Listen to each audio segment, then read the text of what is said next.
Alhamdulillahilladzi hadana lihadza wa ma kunna linahtadiya laula an hadanallah. Wassalatu wassalamu ala Rasulillah sayyidina wa maulana Muhammad ibni Abdillah wa ala alihi wa sahbihi wa mawalah.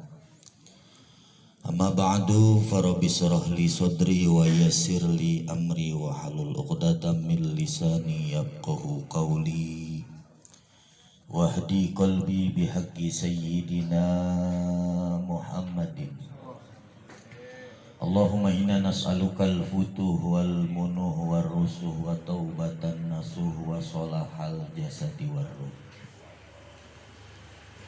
Al-Mukarramun, para kiai, para asatiz, para hujjaz, para sepuh, bini sepuh, segenap tokoh masyarakat yang sangat saya hormati, terkhusus guru kita bersama Akhinal Mahbub Ustadz Nurman. Hadir juga di tengah kita Ustadz Komar, orang tua kita Abah Haji Nisam, para guru-guru yang lainnya, para asatiz yang lainnya yang tidak saya sebutkan namanya satu persatu, namun tidak mengurangi rasa hormat saya dengan iringan doa. Mudah-mudahan mereka semua dipanjangkan umurnya dalam keadaan sehat walafiat. Amin ya rabbal alamin. Sahibul bait Bapak Suryo, sekeluarga yang sangat saya hormati, Akhinal Mahbub Bapak Rahmat Mulyadi yang sangat saya hormati, bapak-bapak hadirin sekalian yang dimuliakan oleh Allah Subhanahu wa ta'ala. Puji syukur kita panjatkan kehadirat Allah. Alhamdulillah, pada malam hari ini kita dapat hadir memenuhi undangan Sahibul Bait dalam rangka dorong doa atas kemangkatan almarhumah Alvita Ardeliana binti Suryo Kristianto yang telah berpulang ke rahmatullah. Mudah-mudahan dengan iringan doa kita pada malam hari ini Allah berkenan mengampuni segala dosa-dosanya dan Allah tempatkan di tempat yang paling mulia. Amin ya rabbal alamin. Bapak Ibu hadirin rahimakumullah. Sebenarnya ceramah udah cukup tadi itu, cuman kurang lama gara-gara mic pakai dimatiin lagi. Dimatiin ya, emang kagak ada baterainya. Kalau tadi guru kita cerita tentang pulang ke alam akhirat, waduh jauh banget kalau saya mah. Saya mah mau cerita kuburan aja yang deketan. Akhirat mah kelamaan. Kalau ke kuburan udah pasti. Nih saya lihat ini kan camat semua, calon mati. Ya, yang namanya mati kan kita nggak tahu. Ada tempo-tempo yang tua duluan, yang muda lamaan kagak, kan begitu. Kayak saya nih, ya mudaan, belakangan dah menghormati nama yang tuaan. Kalau ada yang lebih tua ya nggak apa-apa duluanan, kan gitu. Tapi umur nggak ada yang tahu. Gitu. Makanya Sayyidina Utsman ibn Affan, beliau itu kalau cerita tentang akhirat biasa-biasa aja. Tapi kalau cerita tentang kuburan langsung nangis. Jadi cerita akhirat mah kepanjangan kata Sayyidina Utsman.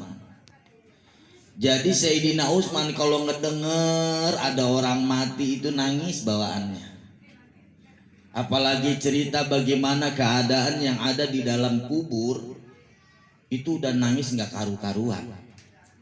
Sahabat-sahabat lain tanya, Usman kenapa sih nyeritain kuburan makin nangis segala?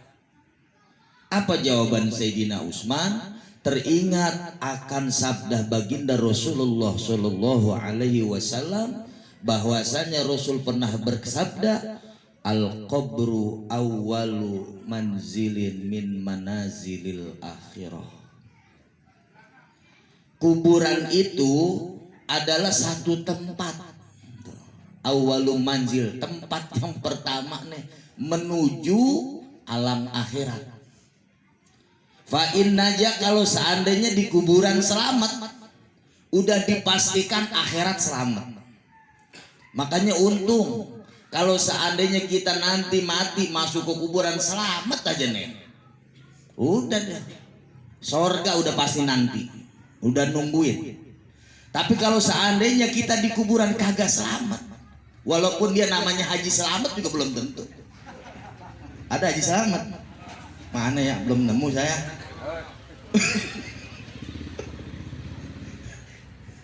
Iya bener. Kalau seandainya nggak bakal selamat.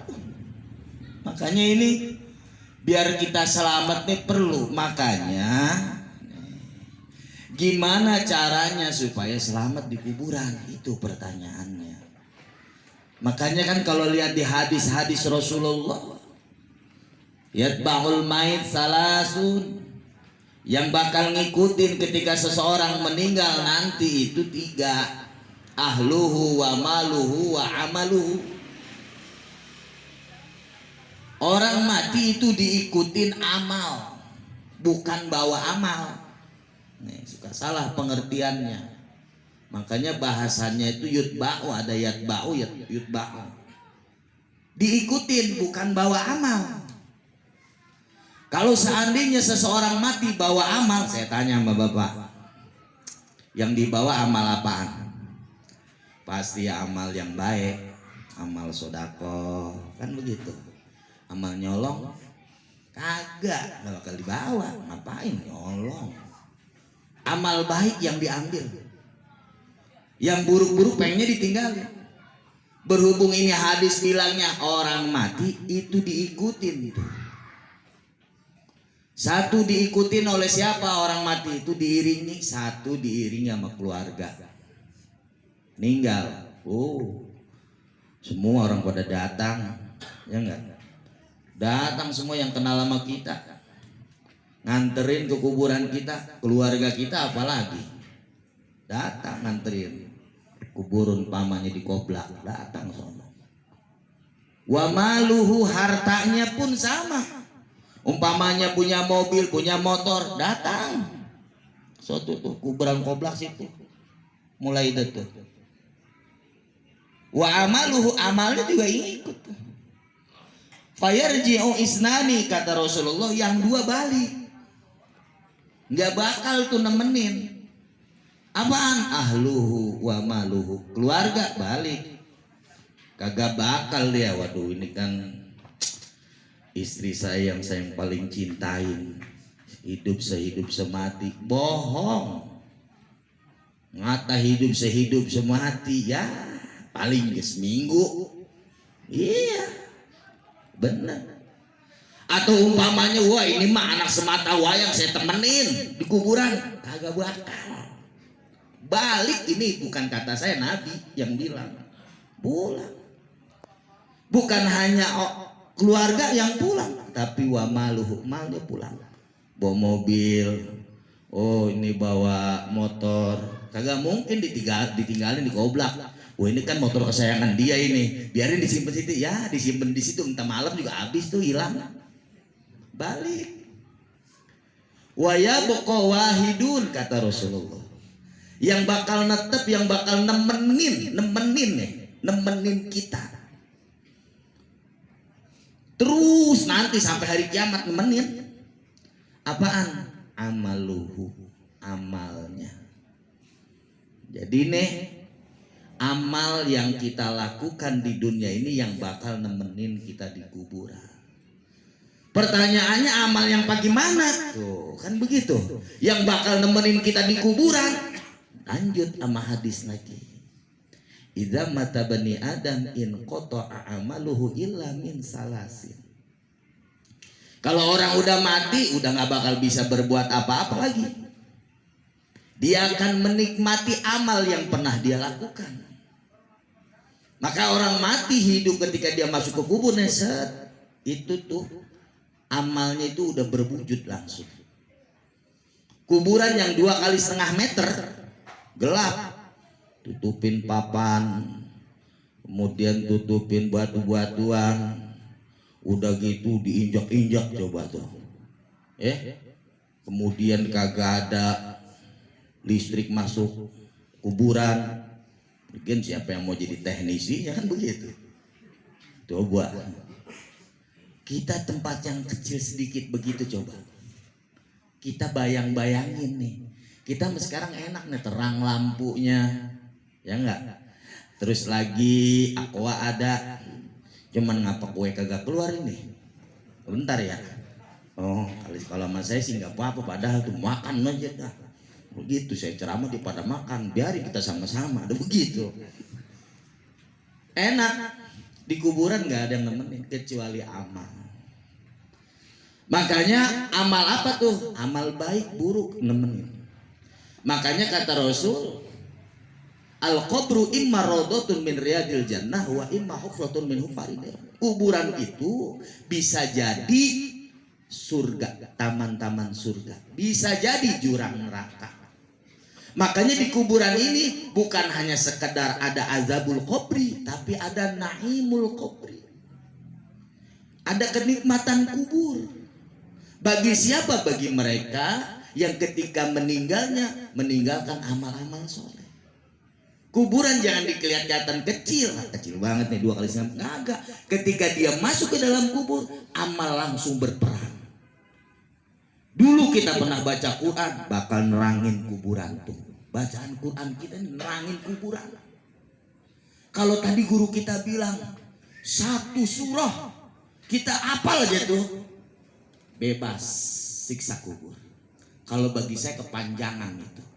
Kenapa? Karena saya punya riwayat di dalam kitab Al-Qirtos. Nah, ceritanya nih.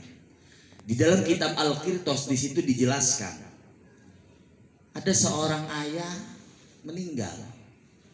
Tapi pada saat itu istrinya sedang mengandung hamil tua. Akhirnya ketika 9 bulan lahirlah itu jabang bayi. Itu keadaan ayahnya yang telah wafat ini namanya orang rada-rada.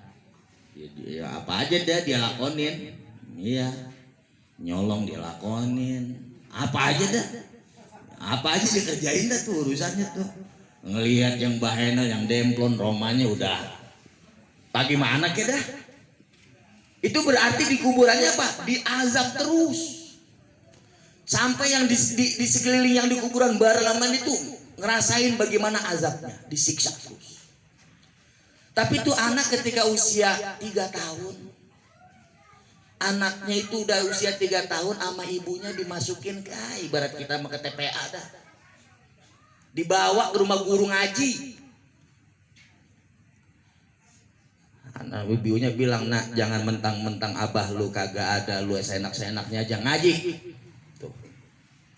Dibawa ke rumah guru ngaji. Itu ketika belajar di rumah guru ngaji itu guru ngaji baru ngucapin, nak ayo baca Bismillahirrahmanirrahim. Itu bocah ngikutin tuh. Bismillahirrahmanirrahim. Hari itu juga azab kubur bapaknya berhenti. Makanya kalau al-hakumut kepanjangan. Minimal bapak-bapak ya baca Fatihah, baca bismillah. Bismillahirrahmanirrahim.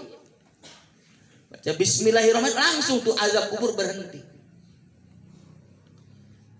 Akhirnya yang di kuburan pada kaget. Tumben amat nih yang di kuburan samping gua kemarin diseksa mulu. Ngapa sekarang dia dapat kenikmatan? Ada apakah ini? Ternyata gara-gara anaknya baca Bismillahirrahmanirrahim. Apalagi tadi baca Yasin. Baca Bismillah aja udah beres tuh urusan. Ya, makanya di situ Tadi makanya ketika kita nanti meninggal, nah mulai dah tuh berperan amal. Sodako, puasa, yang kemarin kita lakuin puasa, itu mulai berperan.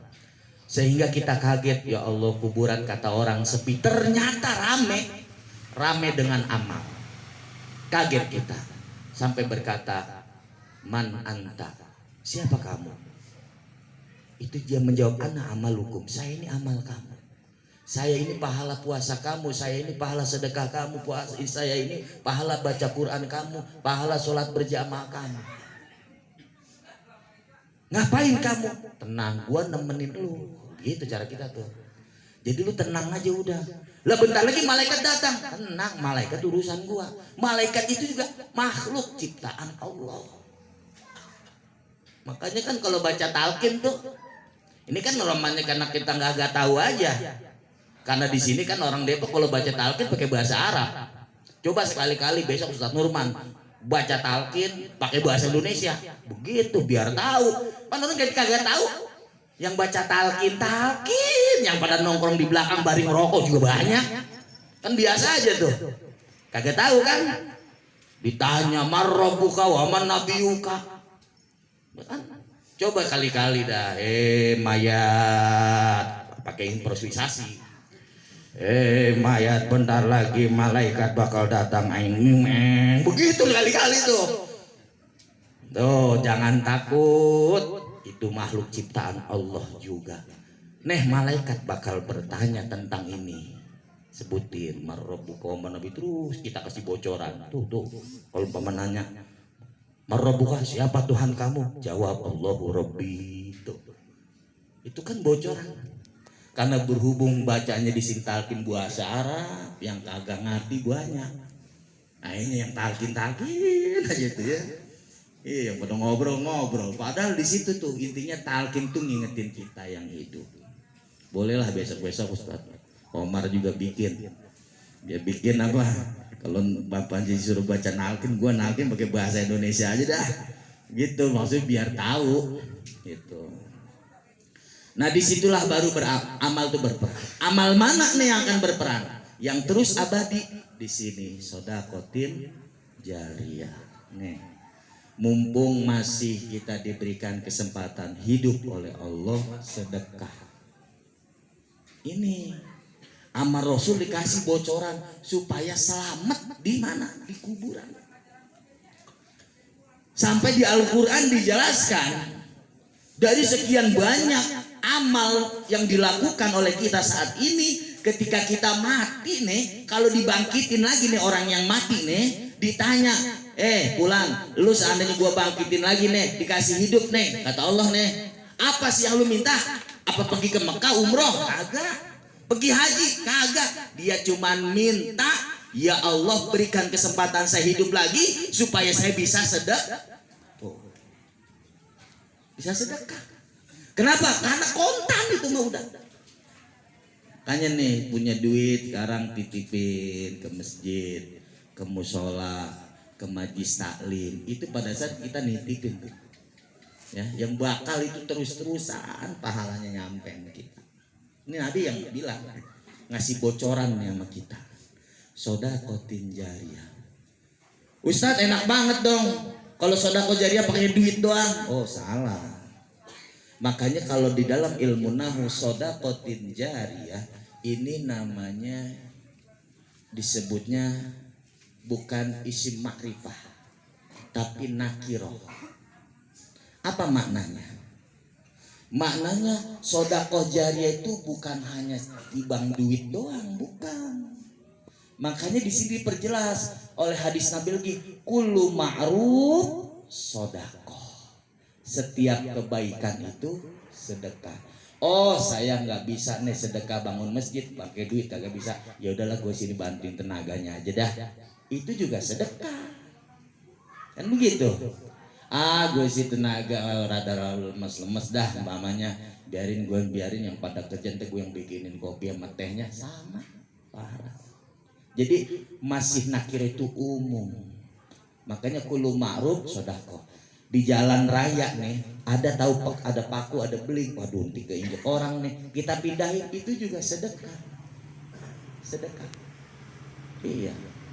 Ya. Makanya masih sodakotin jariyah. Jadi jangan kecil hati. Kagak punya duit, wa tahlilun, baca tahlil la ilaha illallah, sedekah. Subhanallah, sedekah. Jadi sedekah itu banyak. Gitu. Tinggal sesuai dengan porsinya, itu aja. Hatta tabas, tersenyum pun sedekah. Ya. Jadi kita umpamanya, oh kiai ustadz bagian ngurusin kiblat nih, buat pembangunan masjid mushola, turun ilmunya tentang arah kiblat. Kemudian orang kaya, bagian duitnya, gitu, keluarin buat beli semen pasir. Yang rada-rada kagak punya duit, tenaga ada, biarin gua tenaganya. Yang terakhir kalau nggak ada yang punya ya senyum. Tuh ya yakin masjid nggak bakal jadi. Bener. Coba dah. Orang bangun itu kita senyumin kagak bakal jadi itu masjid. Jadi kudu bersinergi ya. Mesti bersinergi. Sedekatin jariyah. Yang kedua, ini cepet aja udah 9:30. Au ilmin yuntafa'u bihi, ilmu yang bermanfaat. Yang mana yang manfaat? Oh panjang itu tafsir tentang ilmu manfaat itu. Ya hadis itu tentang dijabarkan panjang. Salah satunya adalah ilmu yang bisa mendekatkan diri kita kepada Allah.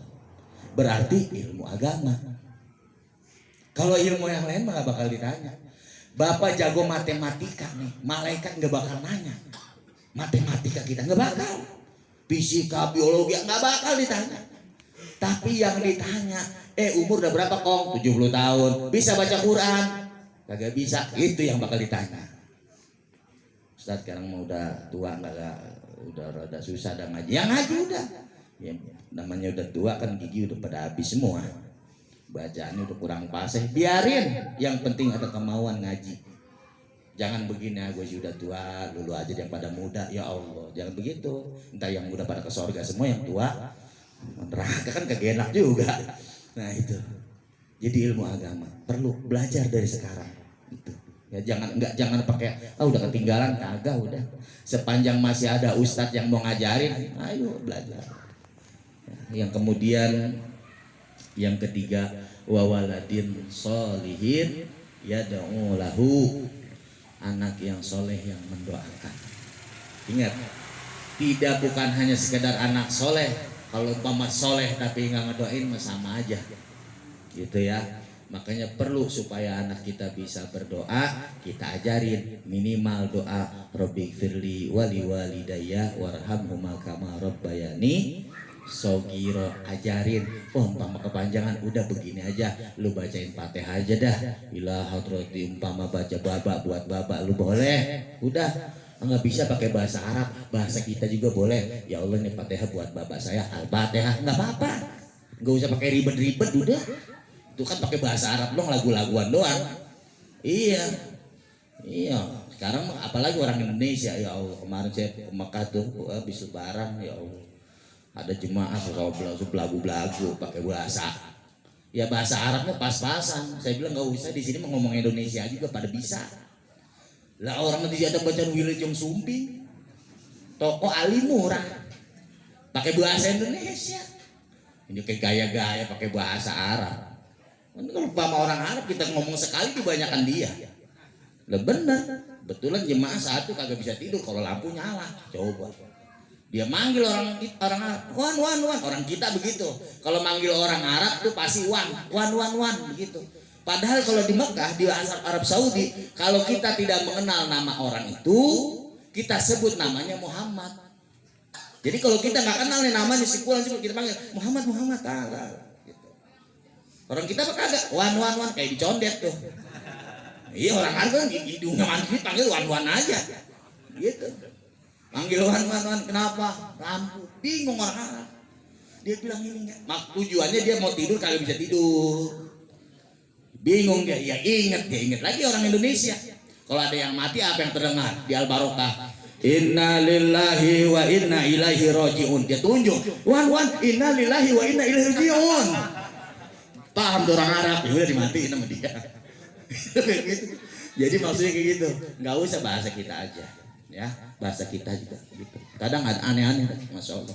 Saya bolak-balik ke Mekah udah berkali-kali, macam-macam. Ada aja nih orang kita nih, kalau mau mati, matinya di Mekah coba. Bener-bener. Kenapa? Karena sudah terbisat nih di mindsetnya, kalau orang mati di Mekah katanya langsung surga, katanya begitu. Makanya orang tua dulu begitu, berangkat gua belayar ke Mekah biar gua mati di sono, begitu.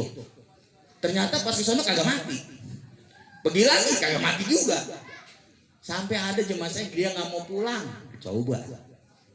Ayo ini udah pulang kita, udah wayahnya ke Indonesia, nggak usah. Gua mendingan mati di sini aja. Emang kenapa?